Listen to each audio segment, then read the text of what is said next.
What's going on, guys? JPS back for another video, and today we're going to be reacting to what's left of New Amsterdam and the origins of the USA. So we got another Dutch reaction here, and to preface this video, I'm going to give you guys a story. So of course, this past summer I visited Netherlands, and I was in Haarlem just chilling at a bench overlooking a river, and then this guy pulls up on a motorcycle, this blacked out motorcycle, and he parks it on the bench next to us, eavesdrops on our conversation, and eventually comes up and we start a conversation.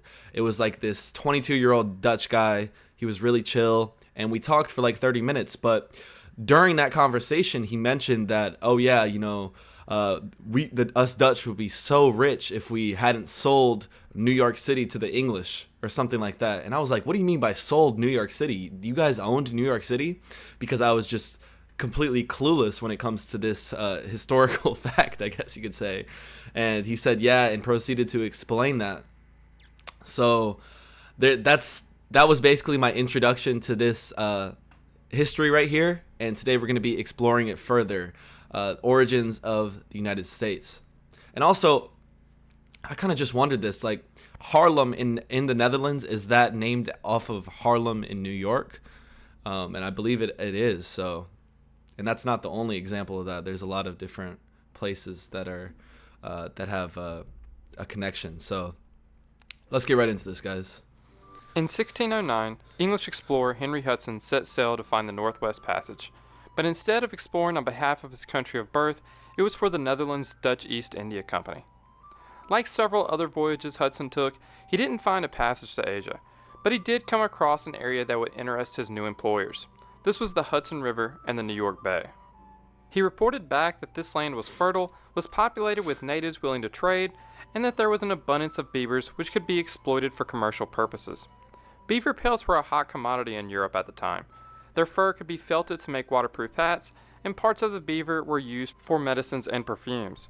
In the years following Hudson's voyage, as a result of his report, the Dutch sent voyages to survey the region, which was named New Netherland. Dutch companies began trading in the newly formed colony, but in 1621, a monopoly was granted to the Dutch West India Company. The West India Company encouraged the permanent settlement of New Netherland.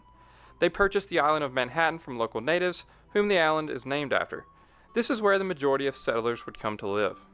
In 1624, the West India Company built a fort, Fort Amsterdam, at the tip of Manhattan Island, marking the beginning of New Amsterdam.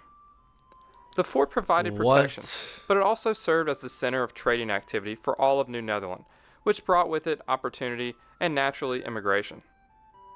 But New Netherland was squeezed between the English colonies of Virginia to the south and the New England colonies in the north. Its location and valuable fur trade made it very attractive to the British. In 1664, 4 English frigates sailed into New Amsterdam's harbor and demanded New Netherland's surrender. The British promised the settlers they could continue their way of life. The locals had also lost their loyalty to the West India Company after repeated requests of the company to provide them with protection, which the company ignored. So the locals chose not to resist, and so the town was taken by the English with no casualties. New Amsterdam was then reincorporated under English law as New York City. The Dutch actually briefly, and just like the English had, peacefully, took back New Amsterdam in 1673, renaming it New Orange, before giving it back to the English at the conclusion of the Third Anglo-Dutch War, essentially trading it for the former British colony of Suriname. The British would hold the settlement until it became part of the United States. Now, over 300 years since New Amsterdam became New York City, what's left of it? Unfortunately, there isn't really a lot of tangible things. There are no structures that remain. While the demolition of old structures to make room for new large developments did occur, fires are a large reason why little survives. A fire broke out during the American Revolution that destroyed a large area of what was New Amsterdam. In 1835, another devastating fire hit Lower Manhattan, and a third massive fire struck 10 years later, leaving almost nothing of what was New Amsterdam untouched. It's unlikely anything of the old settlement survived past this period. The piece of land that once housed Fort Amsterdam now sits the U.S. Customs House, which inside now serves as the Museum of the American Indian. Today's Bowling Green is still a public gathering place. Today, it's a nice little park, but in New Amsterdam, it served as a cattle market and parade ground. But as you can see on this New Amsterdam era map, What does remain is the street pattern. Though the sites are a little different than they once were, you can still walk the same path as the settlers almost 4 centuries ago. The large street starting from Fort Amsterdam and heads north became what we call Broadway. Today's Broad Street once housed a canal, which was also likely used as a sewer. On the settlement's northern limit is Wall Street. On English maps, there are 2 different spellings in the Dutch language, De Waalstraat and De Waalstraat. Waal means Walloon in English, which is a cultural identity of a group of people that primarily live in Wallonia. Peter Minuit. I'm sorry, guys. This is just so crazy. I feel like my reality is being destroyed right now. These places that I had never drawn any connection or historical significance to. They were Dutch. They were Dutch. But of course, the English had to come along and take it.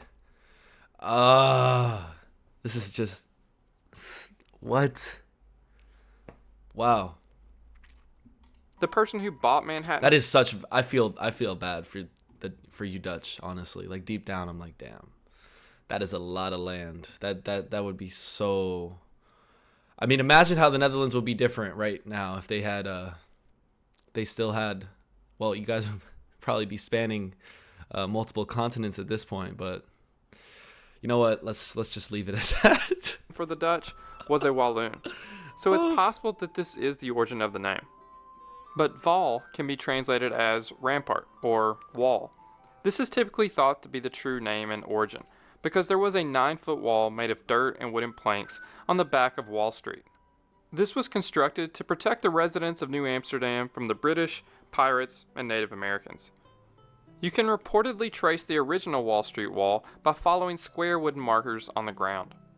On Pearl Street, an outline of the old City Hall, which also acted as a tavern, is outlined in cream-colored stone. Though unrelated, just steps away is Francis Tavern, which just over a century after New Amsterdam became New York, George Washington gave his famous farewell, informing his officers he was resigning his commission. Not far from here are 2 20th century structures built in the Dutch colonial revival style. Though there are few tangible remains of New Amsterdam left something greater which stretches farther than just lower Manhattan. These are characteristics and values that the United States was founded on and still holds true today. Things such as tolerance, freedom of religion, the opportunity for upward mobility, and maybe even our ideas of democracy. For the rest of this video, I'll argue why this settlement deserves more credit than it currently receives for its influence on the United States, and should receive the same spotlight as other colonial settlements that as Americans we so often claim as our origins. It's typically thought that when the British took over New Amsterdam, that its culture was erased, but it wasn't. None of the residents left, and the British found that New Amsterdam was thriving and was uniquely tied to both the Dutch and the British empires. The settlement worked, and they recognized they shouldn't fix what wasn't broken. The Dutch essentially invented modern capitalism.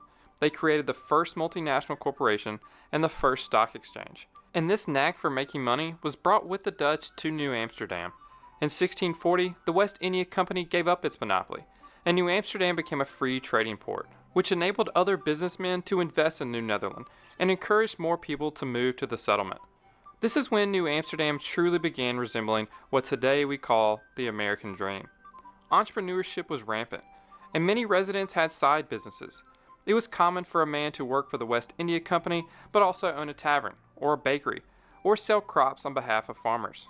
Every resident in New Amsterdam had shares in one shipment of cargo or another.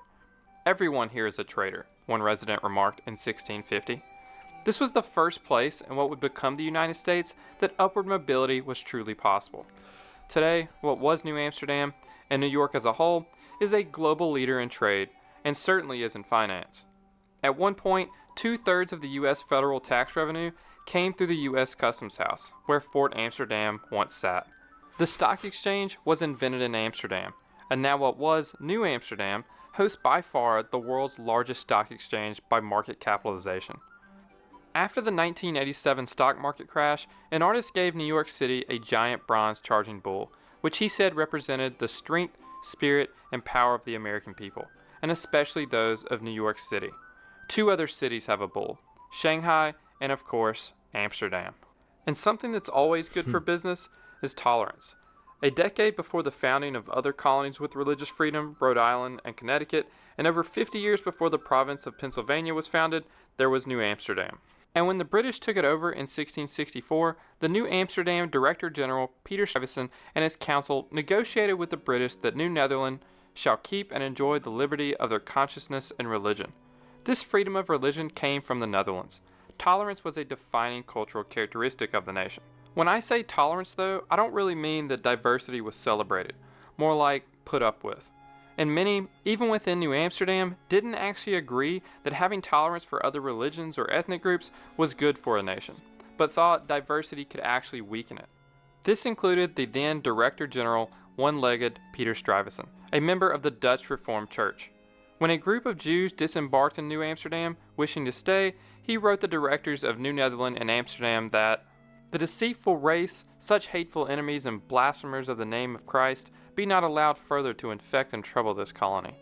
Stuyvesant felt similarly towards other groups that made New Amsterdam their home, which included Lutherans, Roman Catholics, and Quakers.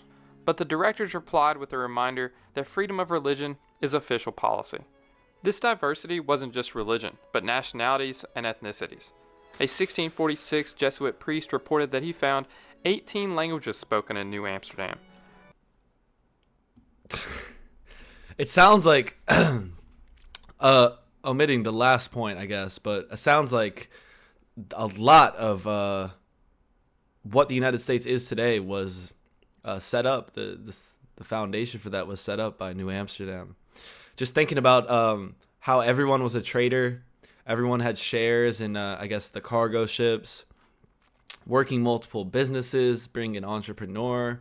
You know, those are things that are they're seen as very high qualities today. That's really good to be doing stuff like that. And I guess that is part of the American dream for anyone to be able to start a business or be an entrepreneur, and you work hard and you're successful, right? That's the whole point of the American dream. Of course, now it doesn't quite work out that way, and I would say that the American dream is often sold to people kind of as a lie, but that's of course my own opinions right now, and I can't deny that a lot of our influence and underpinnings and beginnings had to come from this. Like, this is just, it's amazing to hear about this. I really, guys, I can't emphasize this enough. And don't say that they don't teach history in the United States or anything like that. They do. They don't teach it well, but they do. But I really had no idea about any of this. For whatever reason, I just don't. They teach us about how the English had the colonies. We threw them out, and now we're the United States. Nothing really, not much else. I don't remember much else. This was the first multicultural society in what would become the United States. If you walk through the streets of New York City today, you are bound to have the same experience. New Amsterdam actually had their own taxation without representation moment, the main cause for the American Revolutionary War. But instead of a tax on tea and paper, it was beaver and beer. The director of New Netherland from 1638 to 1647, Willem Kieft, started a brutal war with natives that the settlers and their representing council were against. Then, after waging this unpopular war, he taxed the colonists to pay for it. This actually resulted in the death of Anne Hutchinson, one of the pioneers for religious freedom in the colonies, a founding member of Rhode Island, and a challenger on gender roles and positions of power. Threats of Massachusetts taking over Rhode Island compelled Hutchinson to move to New Netherland, where she could continue her beliefs in what is today the Bronx. When the natives retaliated for Kieft's actions, her and 6 of her children were among the casualties. The only survivor from the household was her 9-year-old daughter, who was kidnapped. Led by New Amsterdam lawyer Adrian Vanderdonk, settlers wrote legal petitions to the leaders of the West Indian Company and States General in The Hague, asking for Kieft's removal and representation. One letter makes the complaint clear, that one man should dispose here of our lives and properties at his will and pleasure in a manner so arbitrary that a king dare not legally do the like. The settlement didn't get us democracy, but Kieft was replaced. I should also mention, as it relates to the U.S. government and democracy, that U.S. Presidents Theodore and Franklin D. Roosevelt were both descendants of a Dutch resident of New Amsterdam. If tolerance, upward mobility, and the foundations of our democracy didn't come from New Amsterdam, where else did they come from? What about St. Augustine? Founded in 1565 by the Spanish, it was the first permanent European settlement in what would become the contiguous United States. But St. Augustine wasn't part of the United States when the U.S. was founded, and the settlement decided to destroy the French outpost of Fort Caroline simply because they were Huguenots, whom the Catholic Spanish considered to be dangerous heretics. What about Jamestown? This was the first permanent English settlement, and it did create a representative colonial government in 1619, though ironically the same year that slavery was introduced. It was mostly focused on making a profit, but even then, religious freedom was not supported in colonial Jamestown. Church services were held 14 times a week, and after the introduction of martial law in 1610, attendance was required at all services, with punishments for violators ranging from loss of food rations to execution. The Puritans at the Massachusetts Bay Colony, who moved to North America primarily for religious reasons, were also pretty far from having tolerance. They exiled those who were teaching different beliefs. These exiles founded the colonies of Rhode Island and Connecticut. Some Massachusetts Bay settlers actually later moved to New Amsterdam because of the religious freedom and economic opportunities it provided. But what about the Pilgrims at Plymouth Colony?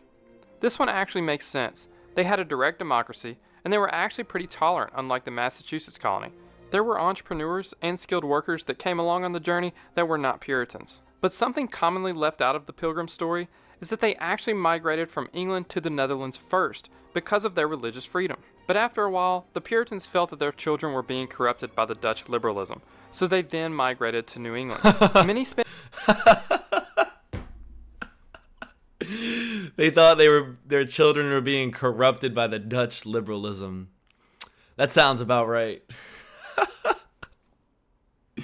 The Dutch are just too free for everyone, guys. I'm finding it weird, though. Why is it always left out that the Dutch were the initial landing point? Not only in New York, but also that with the Pilgrims. I was always under the impression that the Pilgrims came straight from England. So that, it's just that it feels like the Dutch keep getting left out when sometimes they're the underlying influence, like main influence. Weird. Spent a whole decade in the Netherlands before coming to America. It's highly possible that the group picked up some of their tolerance from the Dutch. I'm of course oversimplifying, and as guilty as anyone else if I claim that New Amsterdam alone is the origin of these cultural characteristics in the United States. In reality, the United States origins are a mix. William Penn, Roger Williams, Thomas Hooker, Anne Hutchinson, and many others and their followers that formed the colonies of Rhode Island, Connecticut, and Pennsylvania all of course deserve credit for leading the colonies for what would eventually be the First Amendment of the U.S. Constitution, and the belief the U.S. still has in it today. English philosopher John Locke, also known as the father of liberalism, wrote essays on religious tolerance, which provided an early model for the separation of church and state in the United States. Interestingly, though, he actually fled to the Netherlands from England, where he spent 5 years before returning. And found that as far back as 1450, 5 and later 6 Indian nations made up a democracy predating the United States, called the Iroquois Confederacy, that may have had some influence on the United States form of government. And the physical geography of New York, of course, deserves a little credit for the island's economic prosperity. But I do think New Amsterdam at least deserves more credit for its influence on the United States than it currently receives. New Amsterdam and the Dutch are not even mentioned in the curriculum in many states' U.S. history classes, including my own. It's easy to dismiss this tiny settlement as having such an influence. It only had about 2,500 people at the time of the British takeover, but it appears to be the most aligned with American ideals and beliefs than any other original settlement for which U.S. citizens claim as their origins, and I don't think that's a coincidence. After the British took it over, it continued to grow. People continued to migrate, including from the Netherlands. By 1810, New York State was the most populated state in the U.S. What was now New York also continued to grow its economy. It traded with other port cities along the coast and up the Hudson River. This facilitated the spread of culture to areas outside the city itself. The Erie Canal was completed in 1825, which grew the population and economy further. From 1892 to 1924, nearly 12 million immigrants from all different nations were processed through Ellis Island. Many stayed in New York City, while others spread out across the country. The first thing they would have seen and experienced was the culture of New York before moving on. Today, New York remains as a modern cultural hearth. John Adams, at one time an ambassador to the Netherlands and second president of the United States, once wrote, If therefore an analogy of religion, government, manners, and the most extensive and lasting commercial interests can form a ground and an invitation to political connections, the subscriber flatters himself that in all these particulars the union is so obviously natural, that there has seldom been a more distinct designation of providence to any two distinct nations to unite themselves together. Again, I find these similarities to be no coincidence. This video didn't really cover much of Dutch artifacts, contributions, and influence outside of New Amsterdam. Their influences stretched further than what I covered, but I'll save that for future videos. If you enjoyed this video, please hit the like button and subscribe for more geography videos. Thank you for watching. Really good video. Really good video. So yeah, like he said at the end, this was focused on New Amsterdam, which is also a vodka bottle, now that I think about it, brand. Anyways, and of course the Dutch, yes, we know you guys have much more far-stretching influences on the rest of the world. So I definitely want to react to a video more overall Dutch influence than just this one origin story. So I'm sorry that you guys didn't hold on to New Amsterdam. Still feel bad about that. But yeah, it was a really cool video to see some of the values and foundations of that Dutch society that, you know, have certainly carried over into our current. Well, actually, I'm not so sure. We've deviated far from that now. I don't know what American society is doing right now. We're screwed. But we were, at some point, similar. Anyways, thank you guys so much for watching. Hit that like button, hit subscribe, and I'll catch you all in the next one. Peace.